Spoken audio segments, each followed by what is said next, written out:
میرے بھائیوں، رمضان مبارک کے روزوں کو باقی تمام عبادات پر، چاہے وہ حج ہو، نماز ہو، زکوٰۃ ہو اور جتنے فرائض ہیں، ان پر اس اعتبار سے رمضان مبارک کے روزوں کو فوقیت حاصل ہے کہ پورے قرآن حکیم میں باقی جتنی بھی عبادات ہیں ان کی ڈیٹیل سکیٹرڈ فارم میں ہے، بکھری ہوئی حالت میں. یعنی اگر میں کہوں کہ حج کے ٹاپک پہ آیات کہاں ہیں، وہ سورۃ البقرہ میں بھی ہیں، سورہ آل عمران میں بھی ہیں، سورۃ الحج کے اندر بھی ہیں. نماز کے ٹاپک میں تو کئی ایک صورتوں میں یہ ایشو ڈسکس ہوا ہے. اسی طریقے سے زکوٰۃ بھی سینکڑوں جگہ پہ ڈسکس ہوئی ہے. لیکن رمضان مبارک کو یہ فوقیت حاصل ہے کہ رمضان مبارک کا جو ٹاپک ہے پورے قرآن میں صرف ایک ہی جگہ پہ ڈسکس ہوا ہے پورے قرآن میں، اور وہ سورۃ البقرہ کا رکوع نمبر ہے 23. 6 آیات میں آیت نمبر 183 سے لے کر 188 تک. سورۃ البقرہ آیت نمبر 183 سے 188 تک جو آپ نے قرآن حکیم میں کھول رکھی ہے، اس میں رمضان مبارک کے ٹاپک کو ڈسکس کیا گیا ہے. پورے قرآن کے اندر اس ایک مقام کے علاوہ نہ کہیں پہ کسی روزے کا ذکر ہے، نہ رمضان مبارک کے حوالے سے کوئی ڈیٹیلز آئی ہیں سوائے اس ایک موقع کے.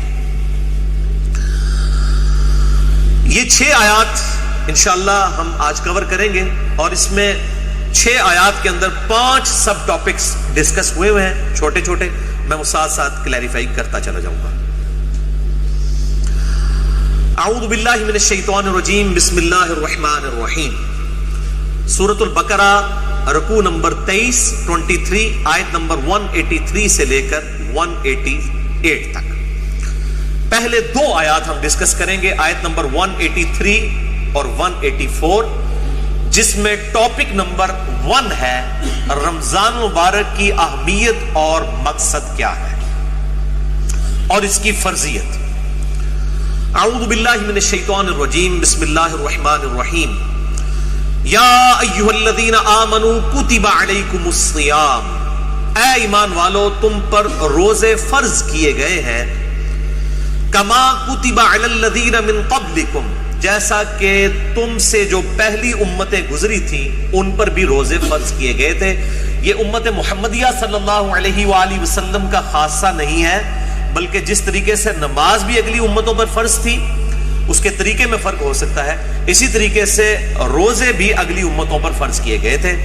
اور مقصد کیا تھا؟ لعلکم تتقون، تاکہ تم متقی بن سکو. تقوی کا جو روٹ ورڈ ہے عربی میں وہ ہے وقا. وقا کہتے ہیں عربی میں بچنے کو. یعنی جس شخص کو یہ یقین ہو کہ کسی ہستی نے میری مرضی کے بغیر مجھے پیدا کیا ہے اور وہ میرے ساتھ کچھ بھی کرنے پر قادر ہے، اس کے خوف کی وجہ سے، اس کے ڈر کی وجہ سے گناہوں سے بچنا اور فرائض پر استقامت اختیار کرنا، یہ ہے تقوی. اب وہ گناہ حقوق العباد سے ریلیٹڈ بھی ہو سکتے ہیں اور حقوق اللہ سے ریلیٹڈ بھی ہو سکتے ہیں، اور فرائض بھی حقوق العباد سے ریلیٹڈ بھی ہو سکتے ہیں اور حقوق اللہ سے ریلیٹڈ بھی ہو سکتے ہیں. سورۃ الحجرات میں واضح طور پر آیا ان اکرمکم عند اللہ اتقاکم، بے شک تم میں اللہ تعالیٰ کے نزدیک سب سے عزت والا وہ ہے جو زیادہ متقی ہے. اور رمضان کا مقصد بھی تقوی ہے. اب مجھے ضمناً حدیث یاد آئی جو بخاری اور مسلم دونوں میں موجود ہے. کتاب النکاح چیپٹر میں یہ پہلی حدیث ہی آپ کو مل جائے گی، صحیح بخاری میں بھی، صحیح مسلم میں بھی اور مشکات میں بھی، نکاح والے چیپٹر میں، کہ آپ صلی اللہ علیہ وآلہ وسلم نے فرمایا اے نوجوانوں کے گروہ، تم میں سے جو نکاح کی استطاعت رکھتا ہو اسے چاہیے کہ وہ نکاح کرے.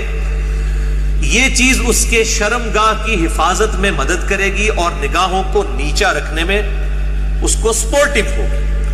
اور جو نکاح کی استطاعت نہ رکھتا ہو، یعنی فائنینشلی اس کو سپورٹ نہ کر سکتا ہو ازدواجی زندگی کو، تو وہ روزے رکھ کر اپنی شہوت کو ٹھنڈا کرے.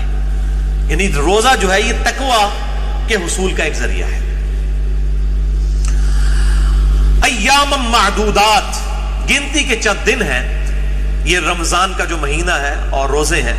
فمن کان منکم مریضا، پس جو کوئی تم میں مریض ہو، اس میں بھی ایکسیپشن دے دی کہ اگر مریض ہو، او علی سفر، یا وہ سفر میں ہو، فعدۃ من ایام اخر، تو وہ اپنی گنتی کو باقی دنوں میں پورا کر سکتا ہے.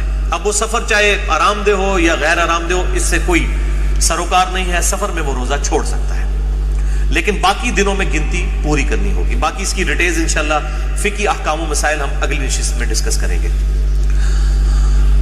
وَعَلَى الَّذِينَ يُطِيقُونَهُ فِدْيَةٌ طَعَامُ مِسْكِينٍ، اور وہ لوگ جو بڑی مشکل سے طاقت رکھتے ہیں روزہ رکھنے کی، یعنی بہت بوڑھے ہو چکے ہیں، بیمار ہیں، یا اسی طریقے سے کوئی حاملہ عورت ہے، کوئی دائمی مریض ہے شوگر وغیرہ کا، اس طرح کی جو صورتحال ہو، فدیۃ طعام مسکین، وہ فدیہ دے سکتا ہے مساکین کو.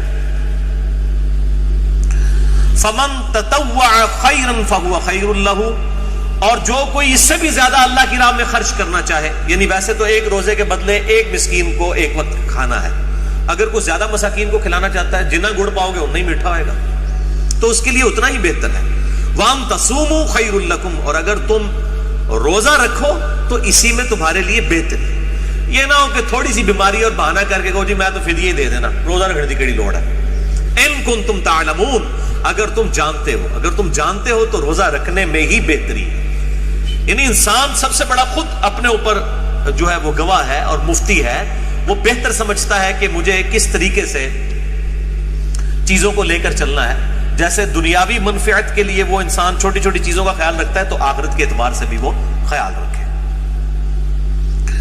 اچھا، یہ جو آیت ہے وَعَلَى الَّذِينَ يُطِيقُونَهُ فِدْيَةٌ طَعَامُ مِسْكِينٍ، اس حوالے سے صحیح بخاری میں ایک حدیث ہے انٹرنیشنل نمبر کے مطابق 4505، جس میں ابن عباس کا قول ہے کہ یہ آیت منسوخ نہیں ہے، کیونکہ بعض اصحاب کا موقف ہے. صحیح بخاری میں 4507 نمبر حدیث آتی ہے جس میں ابن عمر کا قول ہے کہ یہ آیت منسوخ ہے.